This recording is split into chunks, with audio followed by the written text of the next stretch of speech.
ಇನ್ನು ಡಿಜೆಗೆ ಅವಕಾಶ ಕೊಡಲಿಲ್ಲ ಅಂತ ಸ್ಥಳೀಯರು ಆಕ್ರೋಶವನ್ನ ವ್ಯಕ್ತಪಡಿಸಿದ್ದಾರೆ.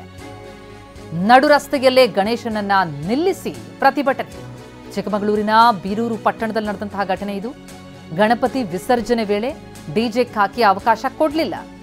ಹೀಗಾಗಿ ರಸ್ತೆಯಲ್ಲೇ ಟ್ರ್ಯಾಕ್ಟರ್ನಲ್ಲಿದ್ದ ಗಣಪತಿಯನ್ನ ನಿಲ್ಲಿಸಿ ತಮ್ಮ ಆಕ್ರೋಶವನ್ನ ಹೊರಹಾಕಿದ್ದಾರೆ. ಡಿಜೆಗೆ ಅವಕಾಶ ಕೊಡಲಿಲ್ಲ ಅನ್ನೋದಕ್ಕೆ ಈ ರೀತಿ ಕಿಡಿಕಾರಿದ್ದಾರೆ. ನಡು ರಸ್ತೆಯಲ್ಲೇ ಗಣೇಶ ಮೂರ್ತಿ ಇರೋದನ್ನ ಗಮನಿಸ್ತಾ ಇದ್ದೀವಿ. ಅಲ್ಲಿ ಮಸೀದಿ ಇರೋ ಕಾರಣಕ್ಕಾಗಿ ಡಿಜೆ ನಿಲ್ಲಿಸಿದ್ದಾರೆ ಅಂತ ಪೊಲೀಸರ ವಿರುದ್ಧ ಆಕ್ರೋಶವನ್ನ ಹೊರಹಾಕಿದ್ದಾರೆ. ಟ್ರ್ಯಾಕ್ಟರ್ನಲ್ಲಿರುವಂತಹ ಬೃಹತ್ ಆದಂತಹ ಗಣೇಶ ಮೂರ್ತಿ ಗಮನಿಸ್ತಾ ಇದ್ದೀವಿ. ವಿಸರ್ಜನೆಗೆ ತೆರಳುತ್ತಾ ಇದ್ದಂತಹ ಸಂದರ್ಭದಲ್ಲಿ ಡಿಜೆಗೆ ಅವಕಾಶ ಕೊಡಲಿಲ್ಲ ಪೊಲೀಸರು ಅನ್ನೋದಕ್ಕೆ ಈ ಪರಿ ಆಕ್ರೋಶ.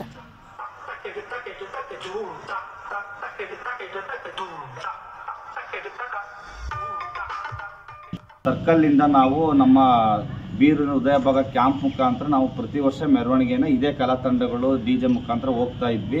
ಈ ಹಿಂದೆ ಬಿಟ್ಟಿರೋಂಥ ಗಣಪತಿಗಳನ್ನು ಕೂಡ ಡಿಜೆ ಮುಖಾಂತರನೇ ಹೋಗಿದ್ದಾವೆ. ಆದರೆ ನಾವು ಕ್ಯಾಂಪಿಗೆ ಹೋಗ್ತಿದ್ದಂಕಲೇ ನಮ್ಮ ಪೊಲೀಸ್ ಇಲಾಖೆಯವರು ನಿನ್ನೆಯಿಂದ ಸಂಜೆಯಿಂದ ಬೆಳಗ್ಗೆವರೆಗೂ ನಮಗೆ ಸಹಕಾರ ಕೊಟ್ಟು ಮಾಡಿದರು. ಆದರೆ ಏಕಾಏಕಿ ಅವರು ನಮಗೆ ಕ್ಯಾಂಪಿಗೆ ಹೋಗ್ತಿದ್ದಂಕಲೇ ಡಿಜೆ ಆಫ್ ಮಾಡಿ ಸೀಸ್ ಮಾಡ್ತೀವಿ ಅಂತೇಳಿ ಡೀಸರ್ನ ಸೀಸ್ ಮಾಡೋಕ್ಕೆ ಹೋಗಿ ಅವರು ಎದುರುಬಿಟ್ಟು ನಮಗೆ ಇಲ್ಲ ಡೀಸರ್ ನಾವು ಹಾಕೋದಿಲ್ಲ ಅಂತೇಳಿ ಅಂದರು. ಯಾಕೆ ಅಂತ ನಾವು ಪೊಲೀಸು ನಮ್ಮ ಪುರಸಭೆ ಅಧ್ಯಕ್ಷರು ಮತ್ತು ನಾವೆಲ್ಲರೂ ಕೂಡ ವೃತ್ತ ನಿರೀಕ್ಷಕಿಗೆ ಫೋನ್ ಮಾಡಿ ಕೇಳಿದಾಗ ಇಲ್ಲ ಸರ್ ಡಿಜೆ ಹಾಕಂಗಿಲ್ಲ, ಹಾಕಿದ್ರೆ ನಾವು ಸೀಸ್ ಮಾಡ್ತೀವಿ, ನಿನ್ನೆ ಪರ್ಮಿಷನ್ ಕೊಟ್ಟಿದ್ದೀವಿ.